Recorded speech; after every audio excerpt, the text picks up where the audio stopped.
And welcome to yet another bonus episode of the Horizon Roundtable.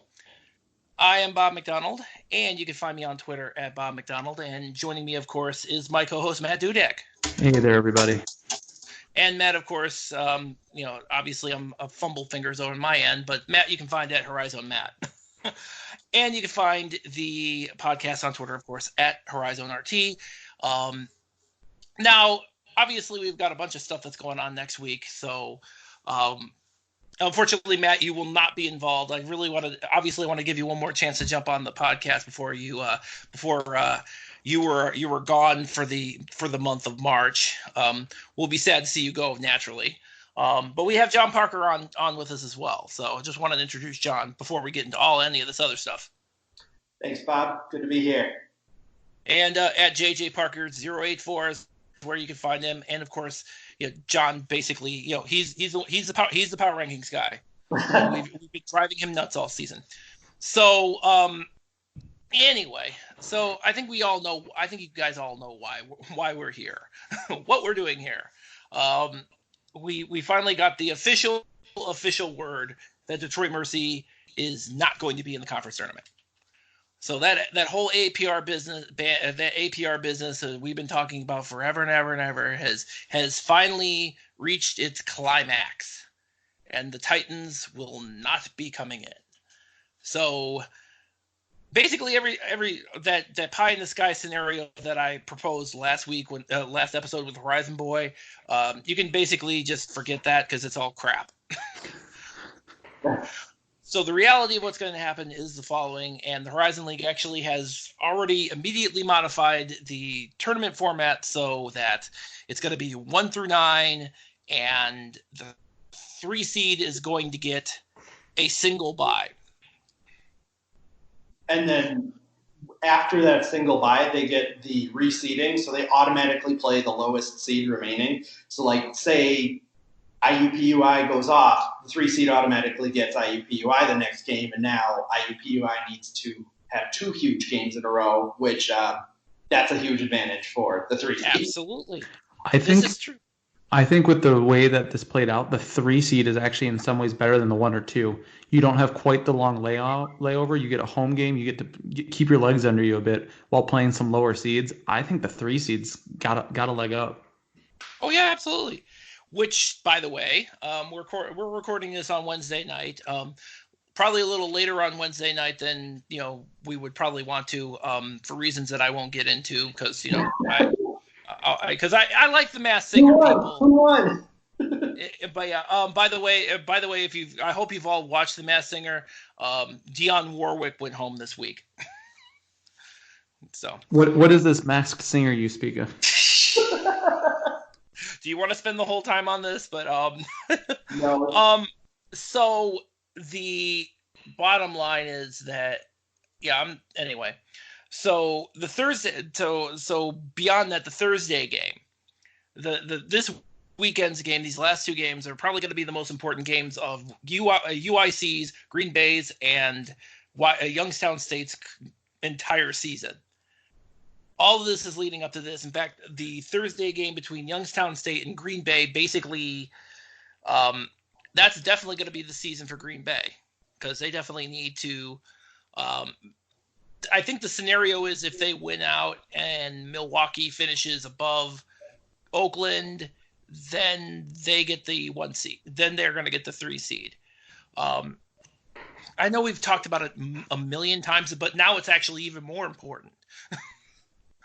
So I'm trying to think. So that game with YSU and Green Bay is going to be huge. Youngstown State wins that game, then Youngstown State becomes huge fans of all Michigan teams, including Detroit Mercy, who's probably going to, honestly, against UIC is probably going to play with a huge chip on their shoulder. Seriously. Yeah, that's going to be an interesting one to figure out. I think if it were in Detroit, I feel like they'd probably treat it a little bit more like their Super Bowl because it'd be senior day and all that.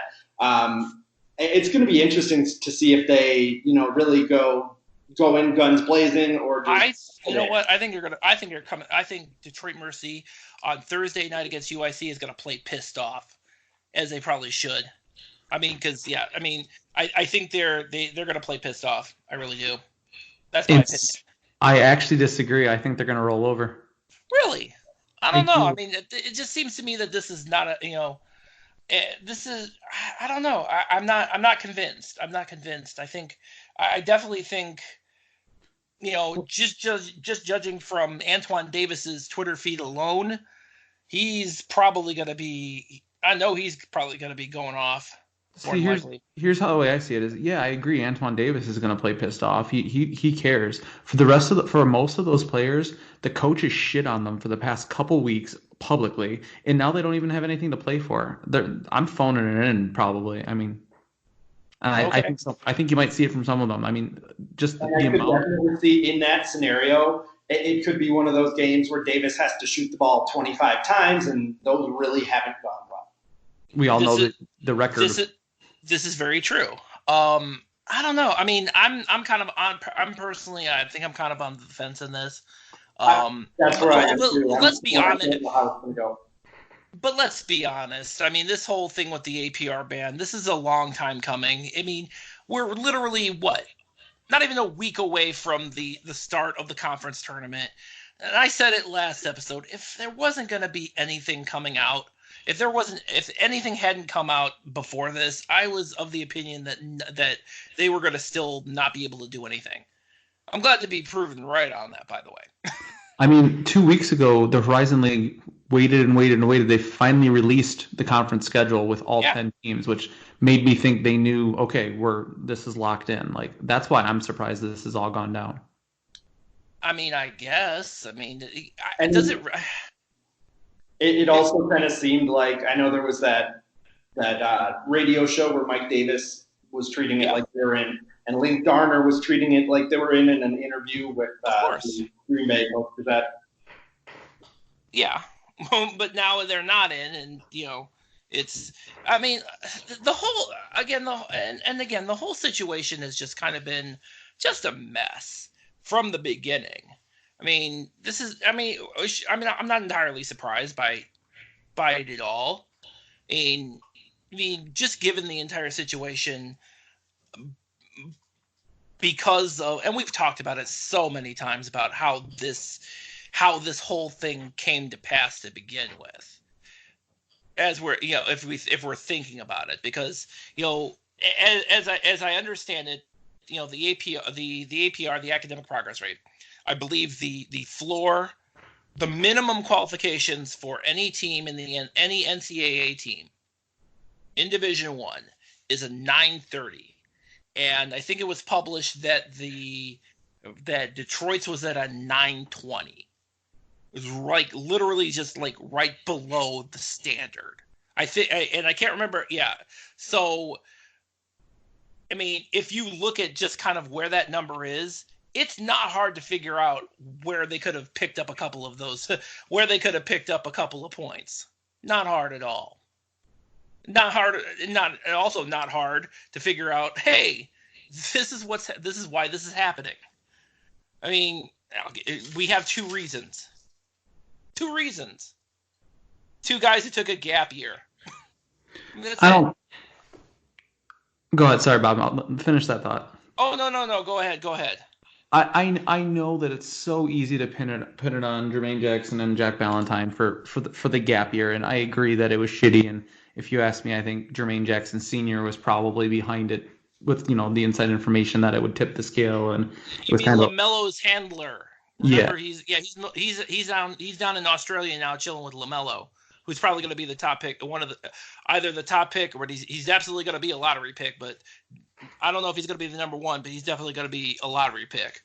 LaMelo is. And don't get me wrong, I do think that was intentional, and I do think that it was malicious and everything. But don't forget that there's a slew of other people. There's Aaron Foster Smith. There's Matt Grant. There's Jaleel Hogan, and it kind of happened twice. Tariq Jones. Those are all people that were academically ineligible that are part of this. And I keep forgetting. And that's all before. I think there was two. Gibson and Paris Bass might also be part of this. Like, Yeah. Detroit Mercy, which, they say they have higher academic standards. I don't know Yeah. to what degree that's true, but whatever it is, they can't keep kids eligible in the first place. So this is bigger than these two kids. There's a problem at Detroit Mercy, and that's what this comes down to, whether it's their quote unquote higher academic standards, Yeah. kids not caring, whatever it is. And I think that the school knew this was coming over a year ago because they hired away Yeah. somebody from Oakland, Holly Kirstner, who had been in Oakland for a while. They hired her just over a year ago in a similar role to try to get the academic side of it tied up. Sure. So it's easy to put it on those two, but I think it goes way I'm bigger than sure, that. and looking at, and again, when you look at the AP, look at how they calculate the APR. They calculate the APR over the course of a 4-year window, and when you look at that window from at the time that they were banned, which is what, 2019, you got to look back at like the last 2 years of Ray McCallum and then 2 years of Bakari Alexander. Mm-hmm. Those two, all 4 of those years, and it's probably not hard to tell that there's probably, yeah, it's easy to blame Ballantyne and Jackson, but you're absolutely right. There's a lot of guys who left, and It's a enough of them laundry to, list. and a lot, but a lot of, but and enough of them to tip the scales not in their favor.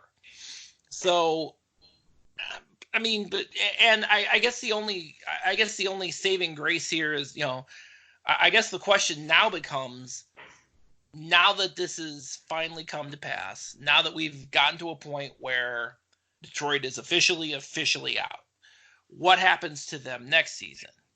Because it sounds like this may not even be over yet. Well, and that's another point that I definitely wanted to bring up is I think the word appeal that's been being thrown around and everything, I think that was a misconstrued word. And I It think sounds like it really was. I mean, because from what it sounds like, there was not even like, it didn't sound like there was even a process to appeal after the NCAA handed down their ruling in May. So whatever was going on between May and now was, we can't consider whatever we were calling it. I think what it was, and either, obviously, which is kind of annoying. I mean, somebody literally could have like corrected us at any point in time about this. Well, and what I think it was is it seems, and again, I am a noted dumb fan, and I'm the most misinformed fan ever, and I'm good with that. But I think what it comes down to is that they knew that this year there was pretty much nothing they could do. But I think the quote unquote appeal that we've been hearing about has been trying to make sure that this wasn't a 2-year ban. And it sounds like, based on the press release that they finally put out, that next year they'll be eligible again, where I believe this would have been a 2-year ban in theory. So I think what it was is they were trying to make sure that this was not going to get extended on them. And I think that's been the quote unquote appeal. I think, again, I'm wrong a lot and I'm good with that, but that seems to be my understanding. Yeah. So I think then, obviously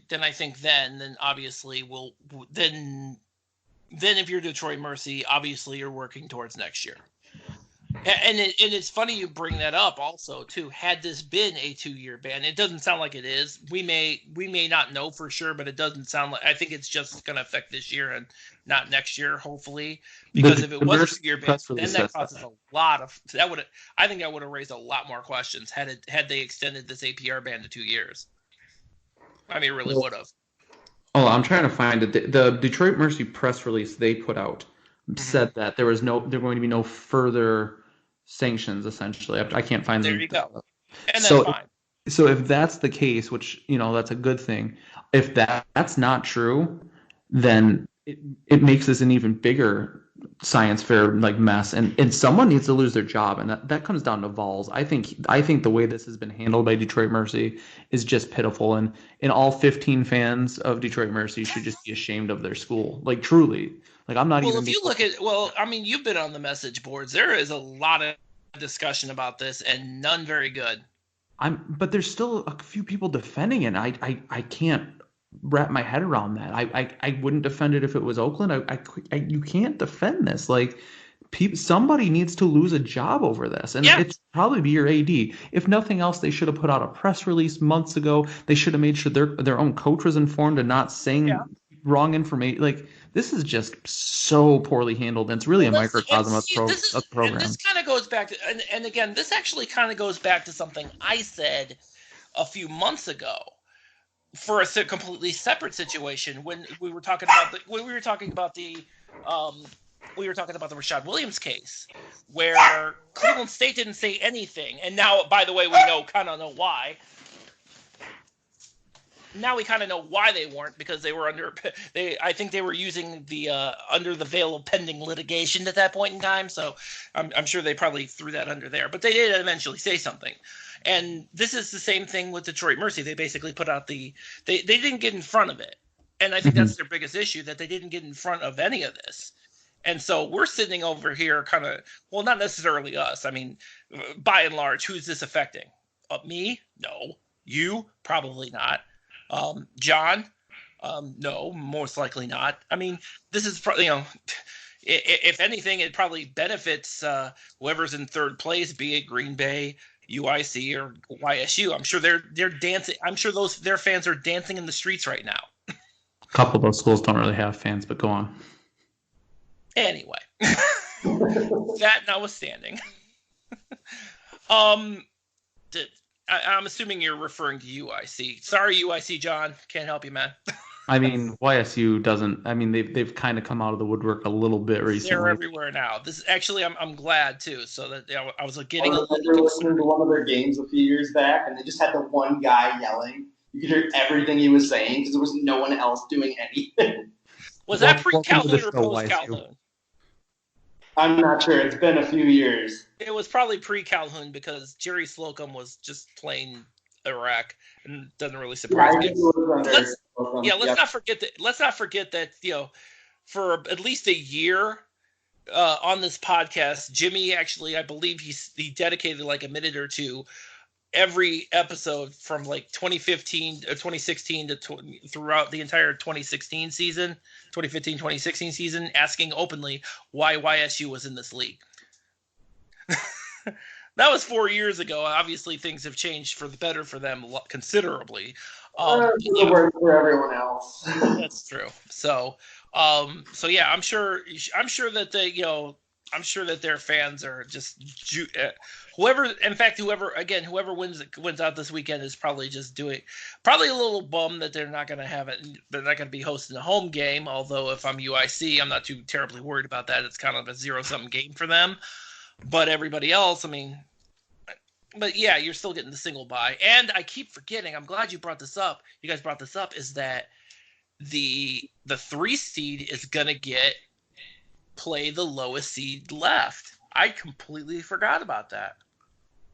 So anybody interested in pulling an upset is going to be shocked and disappointed when they got to play the 3 seed. Maybe. I don't know. Well, that's true because there's probably depending on how this weekend goes, they may not want to do that. I don't know. Could be wrong, but yeah, that's kind of where they're at. So, I mean, yeah, I guess if you're Detroit Mercy, you're kind of working towards next year, and there's clearly a lot of stuff they got to sort out internally. And it sounds like this isn't the first time. Obviously, we've had, I don't know how many conversations we've actually had about this related to kind of when it comes to Detroit Mercy, we don't get a lot out. We really don't get a lot of information out of them, kind of beyond what ends up happening. I mean, come on. Think about it for a second. Remember there was a story that was completely made up that Rick Pitino was thinking about considering, taking the coaching job at Detroit Mercy, and it turned out to be complete bunk. So, I mean, if that's the kind of information, I mean, that I don't know what to tell you about that, man. I mean, Detroit Mercy is just proven, though, they have no PR, apparently. I mean, when your own coach is on record on a radio show post game saying wrong information, like either so he's just lying. And that's the other question that I have. It seems to me that I mean, that's the other question that I have. Is like, first of all, obviously, I'm trying to figure out do we even have a clip of this somewhere? I mean, is there any audio evidence of this? Because all I know about this is what we've heard from Don Owen from the Northern Kentucky Tribune. Which can we speak on that real quick? So Don came out today and said something, and basically Don had tweeted, and it was December 20th. Yes. He was the first one to say in a tweet that that Detroit Mercy was going to be eligible. And then on the 21st, which was the SIU Edwardsville game that Detroit Mercy blew them out at home, that's the day that Coach Davis went on and said that they were going to be eligible in the post game. So. And today, when this came up in Twitter, Don said that he had heard it from an inner circle source at Detroit Mercy, and obviously that same source is the one that's feeding Mike Davis. Yeah. However, why is that information not coming from your AD, from compliance, somewhere like official? Exactly. That's what I've learned in the talking to some people recently is. There's an entire department in the athletics called compliance for this reason. Talk to them. Talk to your compliance people. If they can't tell you, they won't. But if they have the information, they're the ones that have this stuff. They know that they're not eligible. They have the official rulings on this stuff. That's who we should have been going to the whole time. And I don't know if anyone reached out to Detroit Mercy's compliance. They're not as present. Oakland's compliance officer is present on Twitter. She can only tell you what she's legally allowed to tell you. But if did anyone go to Detroit Mercy and actually ask, or were we just talking to our sources and people just making shit up? And that's where you get in trouble. Well, I'm guessing the latter happens to be true. I think the latter was true the whole time. I mean, in all honesty, I think somebody's trying to run a game. I really do. Well, somebody's trying to run a game on somebody. I don't know who it is. God, I mean, that's if I had to venture a guess. I mean, I don't know. That's a good question. But I guess we'll probably never know. Just like we'll never know literally anything else about this. To me, it's as far as I'm concerned, it's all said and done, and that's it. Detroit Mercy's out. We'll see you next year. Finish up your games. If you're Green Bay or Youngstown State, you're crossing your fingers that Detroit Mercy comes out of that game against UIC playing pissed off and pull off an upset. Otherwise, both teams are going to be rooting for Oakland like you wouldn't believe. They're fun to watch right now. I know. So if UIC beats Detroit, and by the way, there's no evidence that they could not. They did lose to Detroit once already. So I think they have a little better chance at Credit Union One Arena. But I think that it's going to come down to Saturday, because essentially what'll happen is, like I said, if Green Bay wins out, if Green Bay wins out, they gotta hope that John, you remember the scenario? I cannot remember it. Yeah, so it's a really interesting scenario for UIC, honestly. Yeah. They need to basically win out, beat a team that they're relying on for a tiebreaker, and then turn around and root for one of their competitors for the 3 seed, Youngstown, because if Milwaukee wins a game and Oakland loses a game, they finish tied, Milwaukee wins the tiebreaker, and UIC can't win the tiebreaker. It's a really interesting spot that UIC's in. They need, they're actively rooting for one of their competitors for the 3 seed to win. Yeah.